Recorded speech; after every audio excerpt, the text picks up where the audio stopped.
Imagine your supervisor sends you a clinical research paper and says, "We'll discuss this in 20 minutes." The paper is full of medical terminology, statistical results, and unfamiliar imaging variables.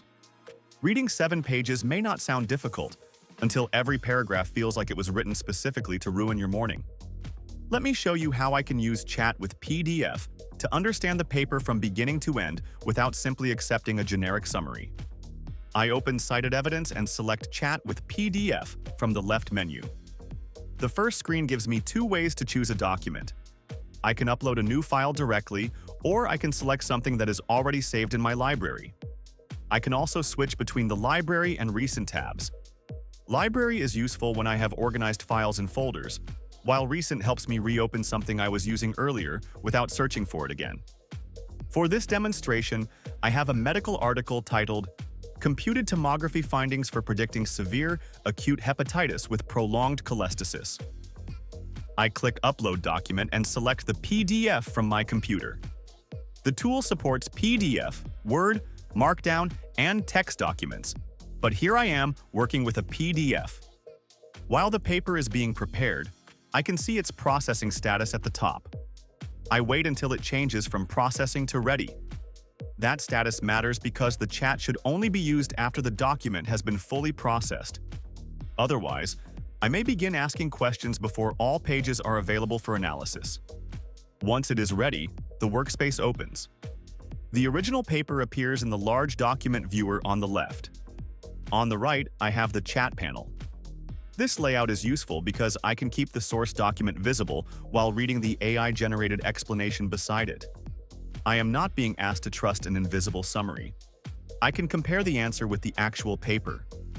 At the top of the document area, I can see 3 main tabs: PDF file, summary, and notes.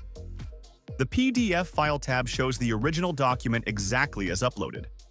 Summary creates a structured overview of the paper.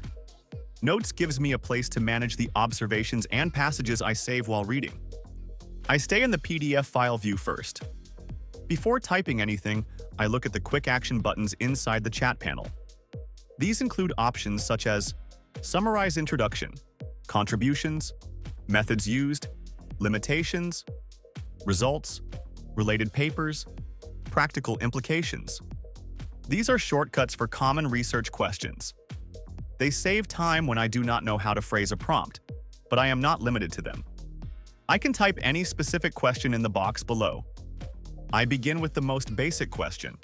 What are the main findings of this paper? Summarize the key results and discoveries. I send it and wait for the response. The answer appears in the chat with references to the document. In this case, it identifies the major predictors discussed in the study and explains the author's conclusion. It may mention values such as odds ratios, imaging findings, or patient characteristics, depending on what is reported in the paper. More importantly, the answer includes page references and a section showing the sources taken from the document. This lets me verify where the information came from. I do not stop at the first summary. A paper can have an interesting conclusion and still use a weak research design, so my next question is, explain the methods used in this study. Include the study design, sample, variables, and statistical analysis. This gives me a structured explanation of how the study was performed. If the response contains terminology I do not understand, I ask a follow-up. Explain this methodology in simple English for someone without a medical statistics background. This is one of the biggest advantages of chatting with the paper. I can control the level of explanation. I am not stuck with the author's original wording. Now I want to understand the participant group, so I ask, how many patients were included, and what were their main demographic and clinical characteristics? The tool searches the uploaded article and gives me the relevant sample details. I can compare the answer with the patient information in the original PDF. Next, I click the Results Quick Action. This focuses the response on the outcomes rather than giving me another general summary. I review which variables were statistically associated with severe hepatitis or prolonged cholestasis.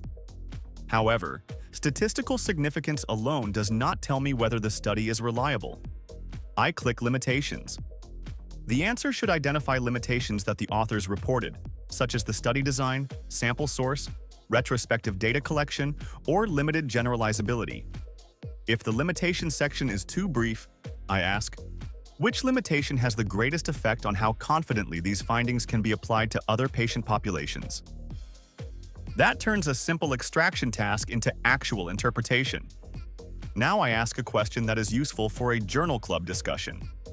What are the practical clinical implications of these findings? This helps me understand why the research matters. It translates the statistical results into possible clinical use, without requiring me to manually connect every part of the discussion section. I then ask, what future research directions are suggested by the paper? The answer may identify the need for prospective studies, larger samples, external validation, or research in different populations, depending on what the authors actually state. At this stage, I switch to the Summary tab. The platform begins generating a complete overview. This tab is useful when I need a cleaner version of the whole article rather than separate answers scattered across a chat. I wait for the summary to finish and then read it as a second overview of the paper. The Summary tab and Chat panel serve different purposes. The Summary tab gives me a broad, structured explanation of the document. The Chat panel allows me to investigate specific details, challenge the findings, or request a simpler explanation. Now I return to the PDF file and select an important passage with my cursor. The interface indicates that selected text can be highlighted, analyzed, or added to notes. For example, I select the sentence describing the strongest independent predictor. I save it with a short note. Main predictor to mention during journal club discussion. I can repeat this for the methods, limitations, and conclusion. Later, I open the Notes tab to review everything I saved. This prevents me from losing key findings inside a long PDF. There is also a model selection menu currently showing system default. For a normal reading task, I keep the default setting. I do not need to change technical settings unless I have a reason to use another available model. At the bottom of the Chat panel, I can also see a high-quality option. For quick questions, I may leave it off. When I want a more careful explanation of a difficult method or a detailed comparison, I can enable it before submitting the question. There is also a language selector at the top of the Chat panel. If English is not my preferred reading language, I can change the response language while keeping the original PDF unchanged. Finally, I use the podcast option at the top. This provides another way to review the document in an audio-style format, which can be useful when I want to revisit the paper away from the screen. By the end of this workflow, I have not merely generated a one-paragraph summary.